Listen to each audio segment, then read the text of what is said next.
It is so good to see you again. And wow, music, I love it. Everything always resonates with me. I tend to be, I guess, maybe an emotional person. I don't know.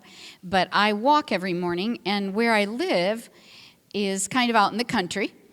So I have cows and hawks and a kingfisher that always yaps at me because I'm walking by. And deer, they're not even scared of you anymore. I don't know what's happened with that, but they just kind of look at you and stand there and like, hey, good morning. So it's a wonderful time, but I love to listen to music. And so if you drive by me, you might think I look a little crazy. I wished I'd have learned sign language years ago because I love doing sign language to the song, so I make things up. So I'm doing this and this and this and this, and I'm just walking along praising the Lord. So I'm just warning you in case you come to Madison, Tennessee, and are out there and happen to see me. So, of course, our little picture frame up here, for those that were here last night, this is our picture of God that we're going to continue to fill. But I want to introduce you to Tweedledee. Now, Tweedledee, if he were sitting in a store on a shelf, you probably would pass him by.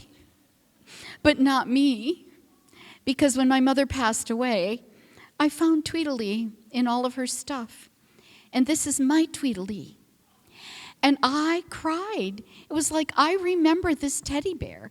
I don't know how old I was, but I don't usually tell my age, but I just had a birthday, and you'll understand why I don't mind telling my age now in a little bit. But I just turned 73, and so, so little Tweedledee is probably at least 70 years old.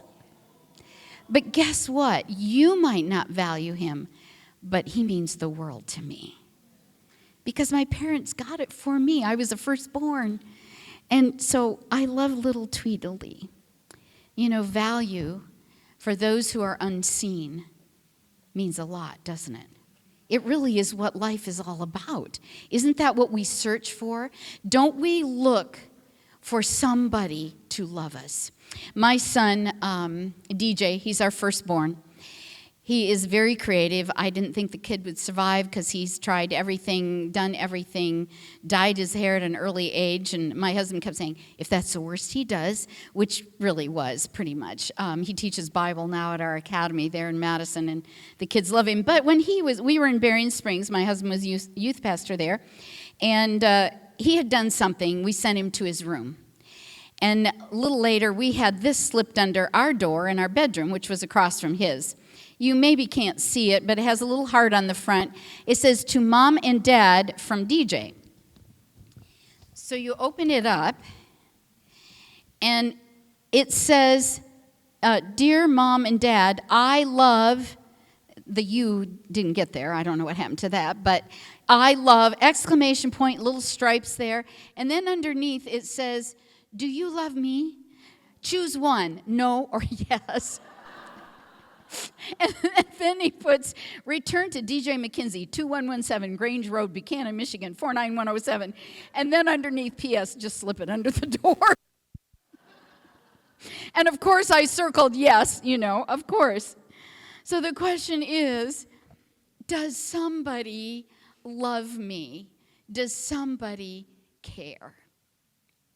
We were going on a vacation, and I was with my brother. Now, my brother is quite adventurous, and if we go on a vacation with him camping, that means you're going to do something all day, every day, you're going somewhere, and he figures it out.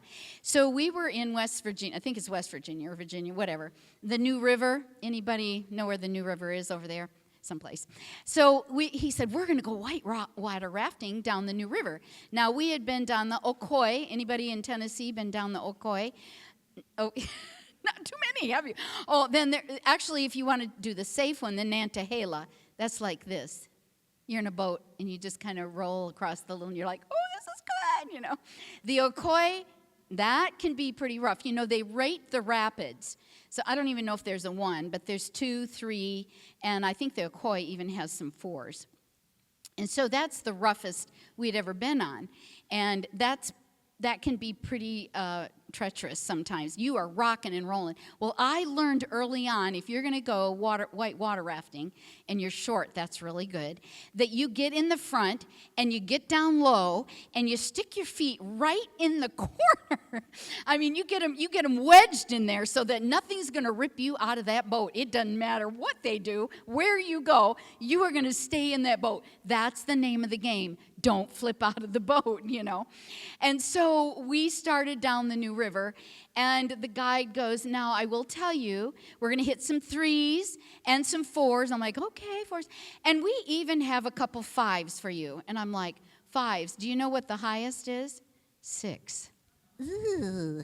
Yeah, that's what I said. And I was in the front with my brother, and we had our paddles. And so, my thing thinks I'm, hold on, I got to do it, I'm okay. I hate these watches. They think I've fallen, and I can't get up. I'm just like, no, I did not fall. I'm so sorry. Where was I? Okay, so we're in the front. And the guide, we've got the paddles, and he said, listen to everything. If I tell you to dig in, you dig in. So we're like, okay, and I had myself wedged in. I was down like this, you know, ready to go into number 5. And I mean, we started, and we were rocking and rolling and going over. We twirled around, and the guide never said dig in. I was listening. I never heard a holler. I never heard a yell, and I never dug in. I didn't put my paddle in the water, and neither did my brother. I mean, we were soaked. We got to the bottom, and there's always this calm after you go through this rapids, you know, if you've never been. Then it's just like, like you can't, it's like, what did we just come through? It's just like this smooth sailing, and it's like, oh, wow, this is really great. And so my brother instinctively turned around because we'd not heard a word from the guide. And he turned around and he goes, where's the guide? Unbeknownst to any of us, he flipped out at the very top of the run. He never went with us. We were by ourselves the whole time. Nobody wants to be by themselves going down a treacherous river, and especially when you hit the number 5 rapids, right? We want to know that somebody is there, that somebody cares, and somebody loves us. This is another one of my favorite women in the Bible. I'm going to take forgive me, Laura, I have to do this. If you have your Bibles, take them out right now. If not, take out your phones. Because I have this burden for women. You know, when we study the Bible as women, we have to do mental gymnastics. Because much of the Bible was written by men, of course, and the word man and men appear frequently. So when we're looking at something, we have to think, oh, is this for me? I'm a woman. So is God still speaking to me? Now, we know he is, right? We know, and we know that sometimes the word, of course, for man and man is generic. It does mean all of mankind. It means us and includes us. But it is difficult sometimes for us to make that jump, to really believe that God understands us as women because he's a man as we portrayed him. Now, please do not misunderstand me as I go where I go. I am not saying that God is a woman, okay? I don't want to get in trouble for that. Hi, Beth Williams has already been through that years ago. But I want you to turn to Genesis 1, verse 2, because, hold on, I'm going to put my little thing there. I want to show you something that I discovered several years ago, and I continue to just love what is there, and it has given my heart quite a deep love for God as my creator of me as a woman and the way that I think and feel. It's the first verse we know is in the beginning, God created the heavens and the earth. Now the second verse, now the earth was formless and empty. Darkness was over the surface of the deep. And the Spirit of God, some says, was hovering over the waters. Some will say moving. As I was studying that, I was rereading, I've been in Genesis 1, 2, and 3 over and over and over again. And I looked at it and I keep learning things. But I had to ask a question. If you're studying the Bible, ask questions. Ask good questions. And then take a deep dive. Peel back the layers. Look beyond just the surface reading. Because you've probably heard that repeated. You've read that. And now the Spirit of God was moving over the waters. I had to stop and say, what was he doing? Doesn't that kind of strike you as like, it was like, I mean, what was it? It's there in the Bible. What is that saying to me? I don't get it. I don't really know what's happening. So I had to look up the word moving in the Hebrew, or hovering. And it is the word rachaf. It only appears 3 times in the Old Testament. Now, that's significant. If a word Moses uses only 1 time here and another, he actually uses it twice. The 3rd time is in Jeremiah with a little different meaning. But I had to look up the meaning. And do you know that though the meaning does mean to hover, it also, the first Gesenius, which is a lexicon commentary, or lexicon, I guess you would call it, the first definition he writes is to cherish. To cherish. He's over the deep, the dark, there's nothing there. He's cherishing. And guess what the second verse that Moses uses it in? I love this. It is Deuteronomy 32:11. Like an eagle that stirs up its nest and hovers over its young, that spreads its wings to catch them and carries them on its pinions. It's a description of God like a mother eagle who hovers over her young and is cherishing, and the Gesenius lexicon says, and vivifying, giving it life. If you have carried a child in your womb, you know that the moment that you know you are pregnant, you love that baby. And you're already getting a room and figured out, you know what you're going to put in that room. If it's a boy, if it's a girl, I like lavender. Oh, no, I like pink. No, I like the blues. Oh, I like the khaki colors. You've got, and think what he'll do with his dad. You're already cherishing and loving that baby. And I want you to know that this is the first, I should say, the first writing, the first description of God with female attributes. If we are made in his image, he made us to be the way we are. And the reason I started with that is because women may not feel valued. There may be places, even within the church, that they may not feel valued. We may not feel valued in our homes or in our communities. And women struggle with that. But I'm here to tell you that God created us in his image, and he loves women. And John 4 proves it again. So please go there with me. You're going to love her story. And we're going to look at this woman quickly. All right, I got a few extra minutes, I hope, now that I took that time. John 4. Someone might call her the Black Widow, but we're going to look at her story, and here goes. The Pharisees heard that Jesus was gaining and baptizing more disciples than John, although in fact it was not Jesus who baptized, but his disciples. John has given us a little more insight. We want to hang on to that little nugget there to know that nobody could go around and say, oh, guess who baptized me? Jesus baptized me. There was no one that could claim that. When the Lord learned of this, he left Judea and went back once more to Galilee. Now, I want you to get a map in your mind, and context is always good hermeneutics. And when I say hermeneutics, that's how you interpret the Bible.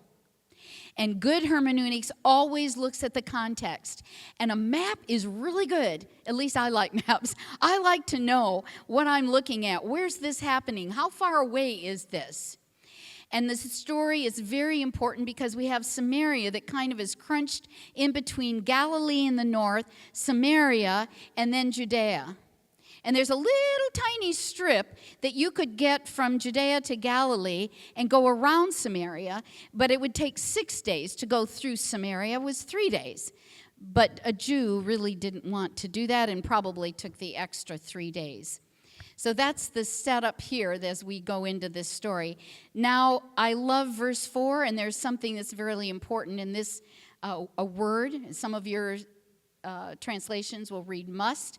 Mine says, now he had to go through Samaria. Well, he didn't have to physically do that, but it sounds like he was driven to do that. He says, whatever the Father tells me to do, what? I do. I go. And it's the word must, and it's used several other times by John, and it is an imperative. He had to go. And, of course, the story plays out so that we know why. So he came to a town in Samaria called Sychar, which was not too far from Shechem, which was really the center of Samaria. Now, there's something about the Samaritans that I don't know if you're familiar with the history there, but they had come to the Jews and asked to help rebuild Jerusalem after they'd been in Babylon. And the Samaritans came with all their tools and all their stuff. And the Jews said, no, you are not going to help us. They got mad and they went off.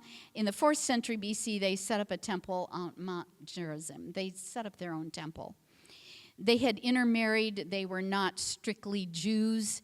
They had maybe some synchronistic worship habits and traditions. So the Jews hated the Samaritans attacked the Jews. I mean, they went back and forth. So the quarrel was over 400 years old. It was the McCoys and the, what is it down south we have? Yes, thank you. Yes, that's what it was. So Jacob's Well, this is where we're going to end up, and it's about a half a mile from the city.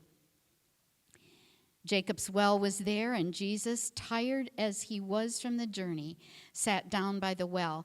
And if you have your little antennas on and you're looking at this, you go, this is great. This is a little nugget. This tells us that Jesus is like us. He's human flesh. He's fully human and fully divine, because he got what to say? He got tired and thirsty. He's by a well. And that can warm our hearts, that we go, he's like us. He understands when I get tired. And I don't know about you, but I get tired. I get tired. I want to lay down and take a nap.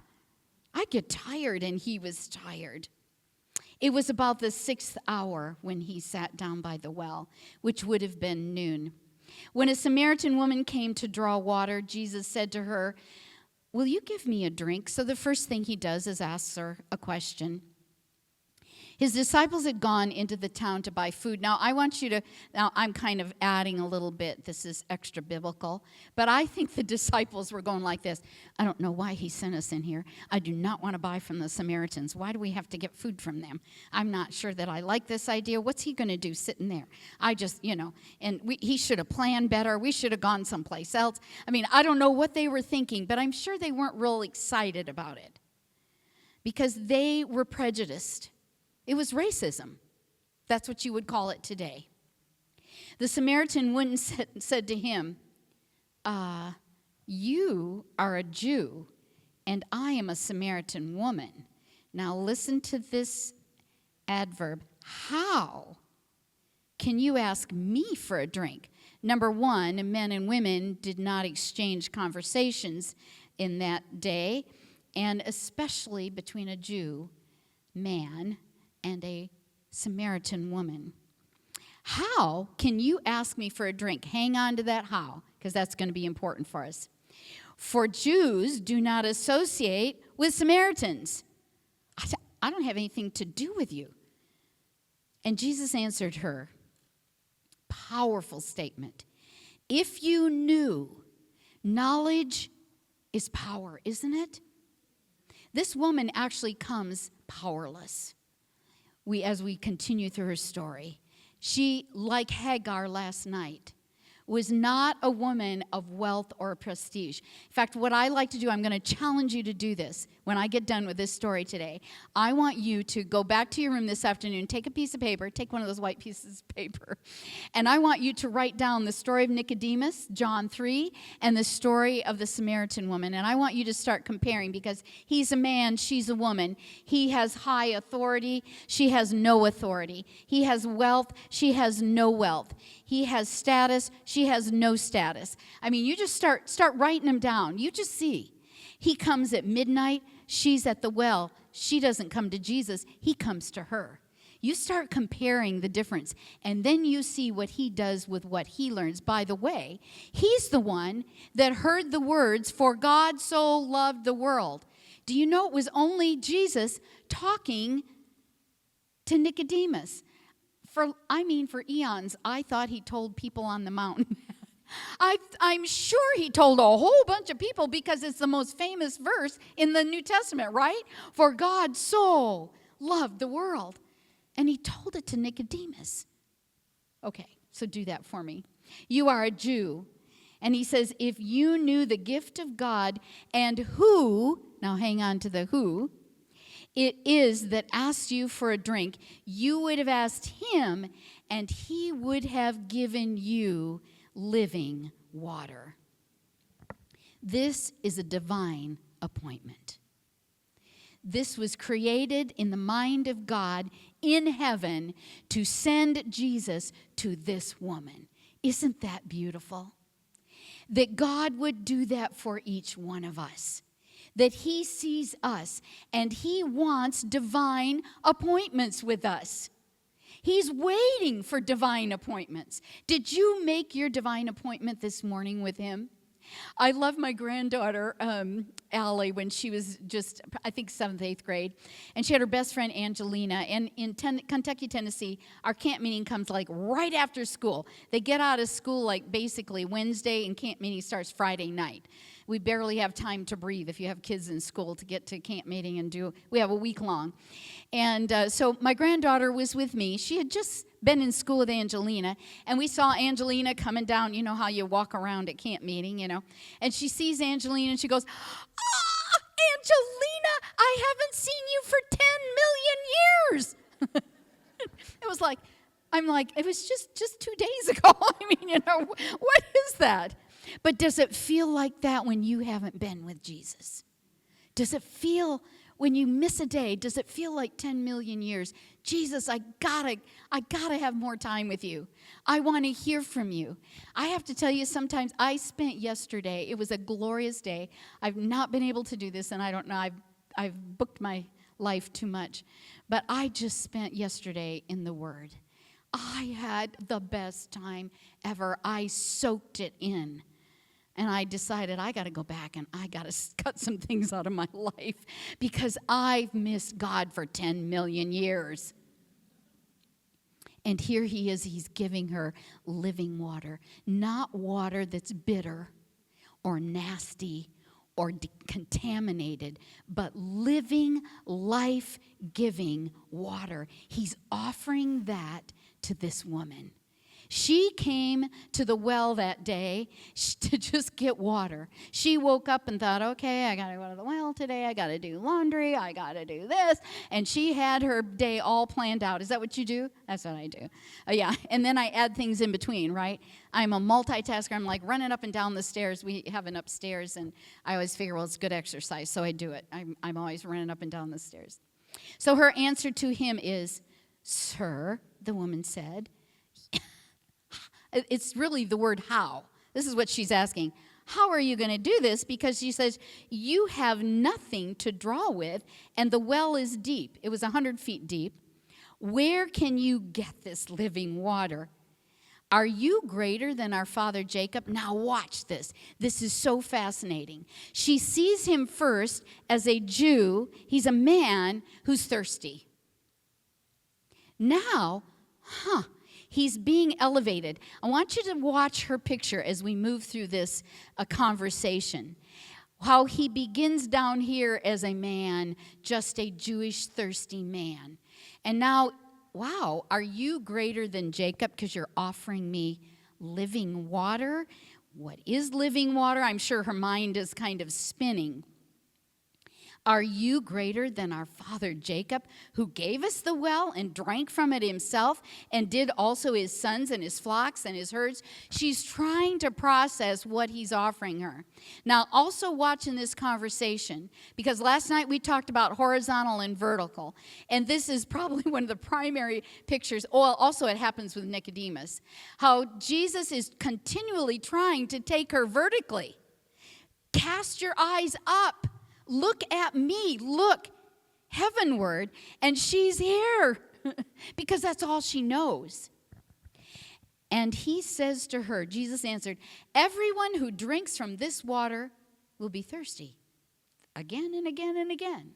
But whoever drinks the water I give him will never thirst. Indeed, the water I give him will become in him a spring of water welling up to eternal life. Now, get this. I got to give you a little Greek here.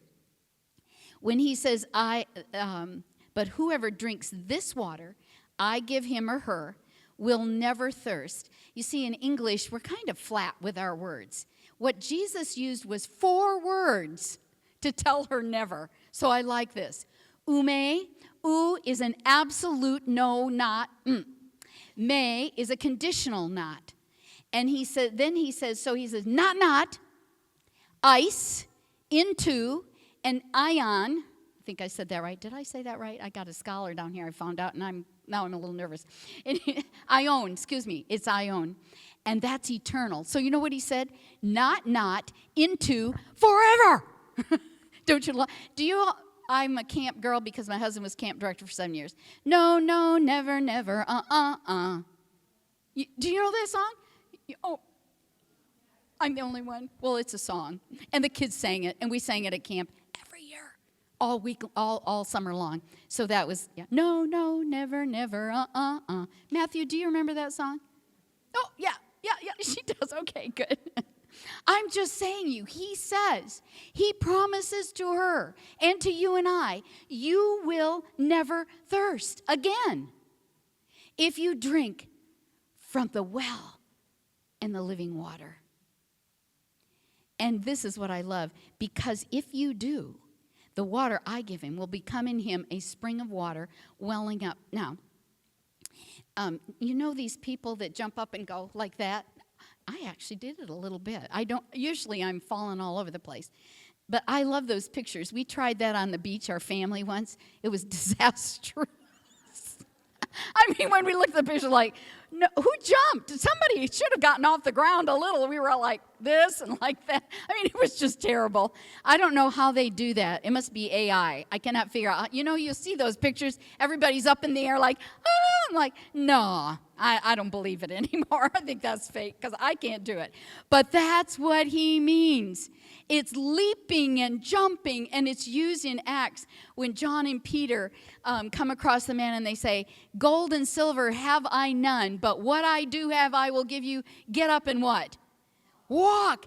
And the guy doesn't walk, he leaps. He leaps because he can now walk. And that's what the well, the living water from Jesus' well, will make us do. It will make us leap and dance down the road with every song that they come out with, the goodness of God. I cannot sing that. All my life you have been faithful to me. 12 years ago, I knew that I had a lump in my breast, and I put off what I knew I needed to do because I had a lot of things going on, and I believed that because I had breastfed 3 children, that it probably was nothing. Old wives' tale. Don't believe it. So I knew that after camp meeting, I needed to see my nurse practitioner. Went in and saw her. That was on a Monday. She said, Gail, you're going to go for a mammogram this afternoon, which I had never had. And so she said, you're going to have a mammogram. I went in, and then they did an ultrasound. The radiologist talked to me. On Tuesday, I saw a surgeon. On Thursday, I saw an oncologist. And on Friday, I had a port put in. My oncologist said, well, no, you'll have surgery tomorrow. And I said, okay. And by the next Wednesday, I started my chemo treatments, of which I got 4 treatments. I was telling somebody the Cytoxin and something. Now I can't even remember. That's chemo brain, I used to call it. But I had 4 treatments of that every 2 weeks, and I did lose my hair completely. In fact, I had a shaving party because I woke up one day and did a shower, and my hand went like that full of hair, and I'm not doing that. So I just called my friend. Actually, my hairdresser, Dana, was out of town, so she didn't get... Oh, it was Ina. That's right, Ina, you came. She came, and we laughed, and she did me a mohawk. We just had a party, right? And she took all that hair off. And I followed up with 12 weeks of Taxol and had a double mastectomy with 36 treatments of radiation after that. But I will tell you this, I was anointed by LeClaire Litchfield. I had 100 people in my home that came to support me. And I had a lot of prayer. I had women at the women's retreat. I did not miss my women's retreat. I flew to Charleston. Did 2 seminars, bald head, wore a hat. That was in the midst of my chemo treatment. I did run some, a 5K. My doctor couldn't believe it when I came in the next day. She said, "You did what?" I said, "I did a 5K yesterday, and I finished." I ran on the downhill. Any downhill I could run, or flat, but I did not any uphill. It was a miraculous healing. My tumor was 4 centimeters plus, and my doctor, my oncologist, gave me my report after my mastectomy, and she said this: "I expected the chemo to shrink your tumor 50%. And she said, "You shrunk 99.9%. The only cancer they found was 0.03 millimeters that was left from anything. That was before radiation. And I was staged then at stage 1. I'm here because I believe in the living water. And I know that I'm valued and that I'm loved." And the conversation continues here. "Everyone who drinks from this water will be thirsty, but not mine." And then the woman says, "Sir, give me this water." Now listen to her. "So that I won't get thirsty and have to keep coming back here to draw water." Where's she at? She's horizontal, isn't she? But it's hard, isn't it? Because that's where we live. And it's hard when we have those daily things that we have to do every day, and we don't want to be there. My husband served with Pastor Lynn Schleisner at Madison Campus Church, and Lynn was there for 17 years. His last 3 years was with a glioblastoma multiforme tumor that he'd had removed and twice, and then lost his speech, of which he loved to speak primarily. And I remember his wife saying to me, "This is where I'm at, and I don't like it." It's hard. And I can imagine for this woman, her life was not easy. But Jesus switches things up. This is a little bit of an ADD conversation, isn't it? He told her, "Well, go call your husband and come back." I was like, We're talking about living water. We're talking about, and all of a sudden he switches gears. Now, I discovered something today. Your first name again? Angelica. That's right. I love that name, and I forgot it already. Angelica, because she's a scholar. But I told her, I discovered something here, and I don't know. I haven't fleshed it out yet.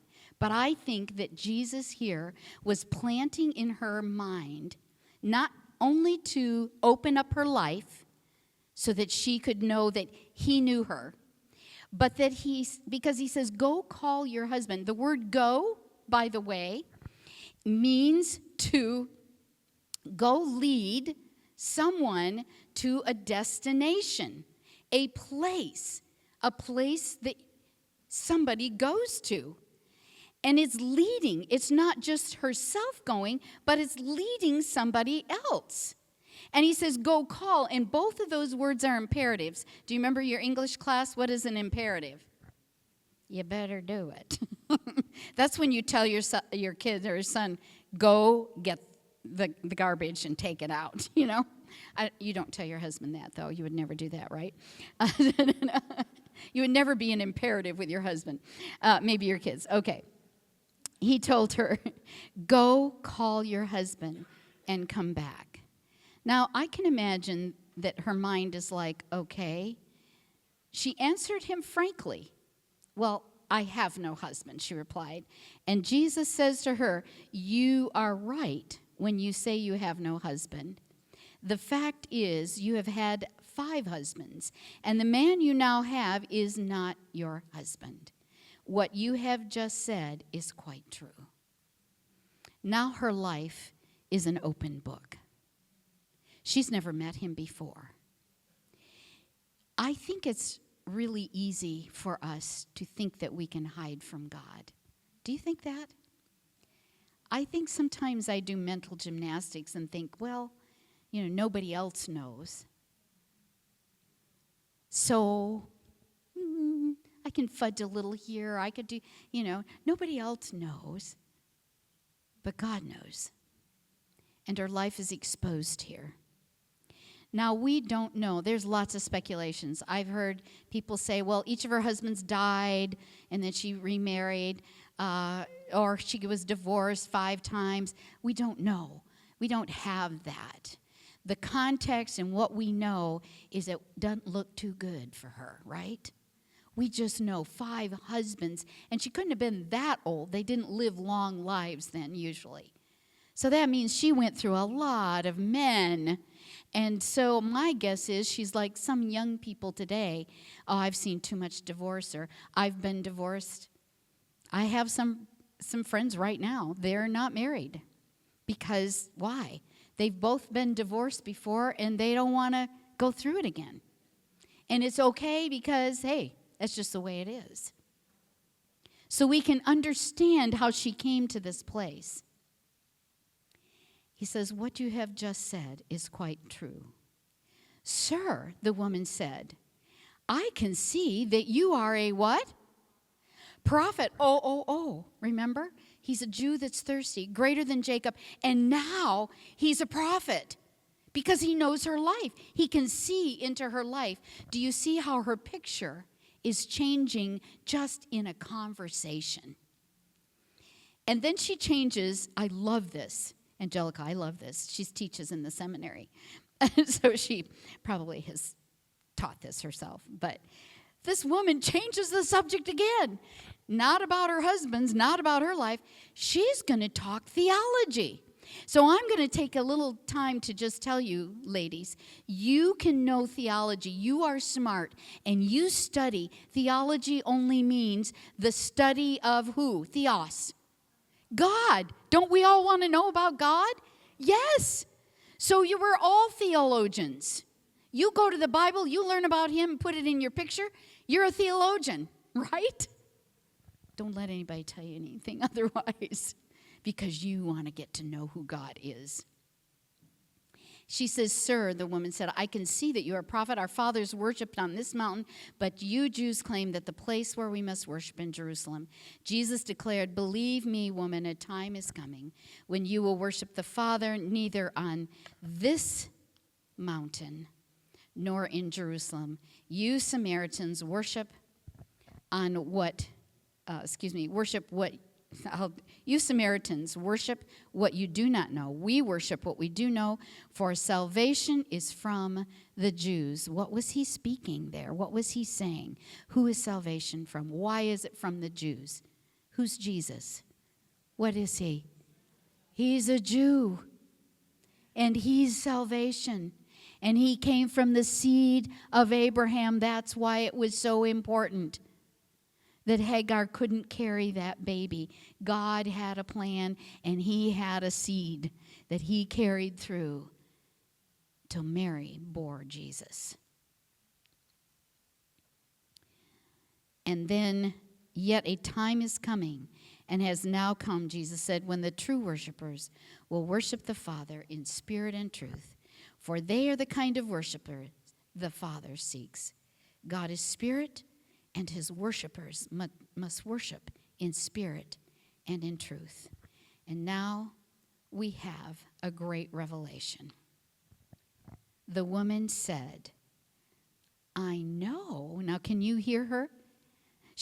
I think as she's talking, her mind, I know that the Messiah called Christ is coming. And when he comes, he'll explain everything to us. Her mind is reeling. And then Jesus does the most powerful thing here. Right off the bat, in the beginning of his ministry, he says to her, Jesus declares, and I love that word. He didn't just, Jesus said, well, no. What's declaring? I'm going to declare something to you. I'm going to tell you something. Then Jesus declared, I who speak to you, what? Am he. And what he's saying is, I am. And who is I am? God. I am he. He is claiming divinity. We saw a little humanity with him being tired. So we've got the incarnation, the incarnated Jesus being displayed within this story. And he claims that the only other time that he declares this is in front of Pilate like this. He declares it to this woman, the woman at the well. Isn't that powerful? It's powerful. He didn't say it to Peter like that. He didn't say it to Matthew like that. He didn't do it to anybody else, but he told her. Because why? Because in just a matter of one conversation, she went through looking at a man to worshiping Jesus. Jesus, the Messiah, the anointed one. And what did she do as we finish the story? What did she do? She left her pots, by the way. She never even looked back at them. She left the pots and she ran back to town. And she says to them, what? Never has anyone ever talked to me like this. Now I want you to say, I want you to know that I believe for her to recognize and know about the Messiah and Christ, she was smart. She listened to the rabbis. She knew about the Messiah. She wasn't dumb. She wasn't ignorant. She may not have had the whole picture, but she knew enough. And when she saw him, just like the demoniac, just like whoever came before Jesus, she recognized that it was Jesus, Jesus, Jesus, the Messiah. And he had come to her and he offered her living water that no into forever would she ever thirst again. What a powerful testimony. And the woman goes back, and she brings back a whole town. Some translations say she went back to the men of the town, and I'm like, oh, that's kind of interesting. Now, I don't know, because I've seen it, and I'm not real clear on which translation might be right. But if it is, that would be interesting, and maybe it makes sense in that they would look at her and go, wow, I can see a difference on her face already. Something's up. We got to go check this out. Could she be right? And guess what? Jesus stays there. Well, how long? 2 days. Now, here's as we kind of wind this down. Which are you? Are you the woman at the well? Are you the disciples? The disciples went into town, came back, couldn't figure out why he was talking to a woman, then couldn't figure out why he wasn't hungry. And it's like, sorry. Men are, you know how they think, in little boxes. Women have spaghetti brains, so they go all over the place. So we can jump from one thing to another. Right, Matthew? Yeah. Right. And if you don't believe it, marry some man, and you'll know that that's exactly the way it is. My husband's always like, I thought we were talking about, no. I'm on to something else now. I'm not talking about that. And so we've got these disciples, and they come back, and they're like, what is he talking about? How did he eat? There's no food here, And here's this woman who brings the whole town back. By the way, we couldn't show the video, but look up the video, the woman at the, or I don't know if it's the woman at the well, Olivia Lane, and it has The Chosen in it. And you have to watch that video today. Look it up, Olivia Lane, woman at the well, and you will see that this is hilarious, she has the conversation with Jesus. It's a beautiful song. It'll make you cry. We used it at our retreat this year. I had a lady that sang it. It was just so powerful. And but you'll see, hear the music, and then you'll see the conversation. And then she says, I got to go back. And Jesus says, I was hoping you would, And so she's running. And as she's running, she passes the disciples. Now, you don't hear anything, but she's like, oh, guess what? That's the Messiah. Oh, guess what? She's telling them. I think that's hilarious. She's telling them. So which are you? Here's the thing. She went from the how to the who. We can't know the how of God. We can't always know how he's going to work, how he's going to fix whatever we need fixing. But it's an acronym, You just take the letters and turn them around a little bit, and you've got which is really important. It's who. Who is it that you have your eyes fixed on? Who? It's not the how. Her life, I don't know if it changed much.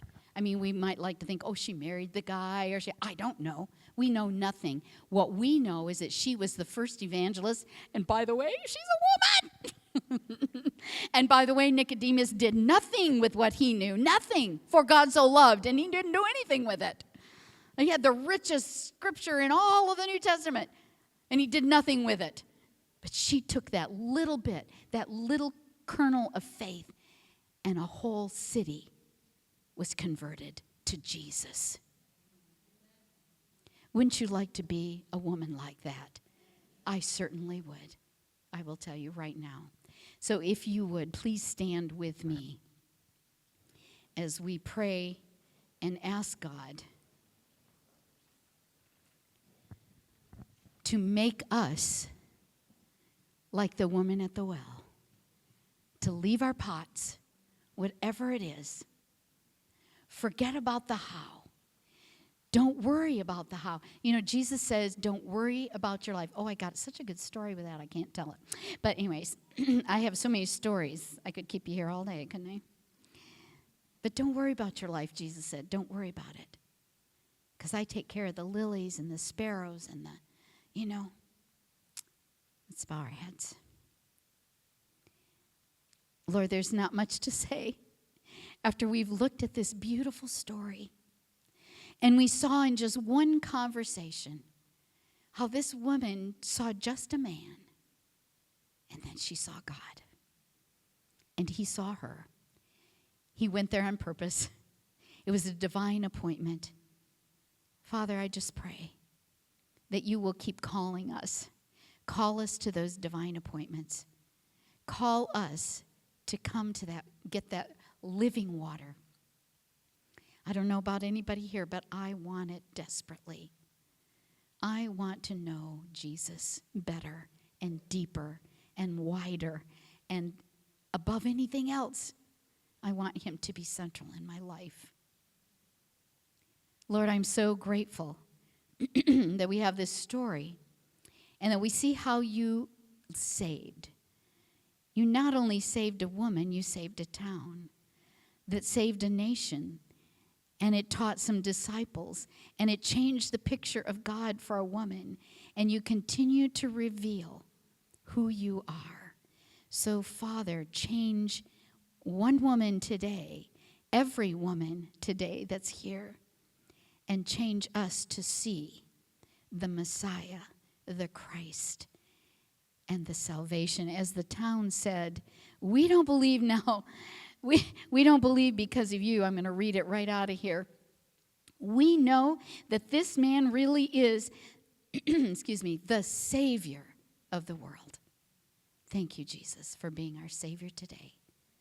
In your precious and sweet, redeeming, beautiful, amazing saving name. Amen.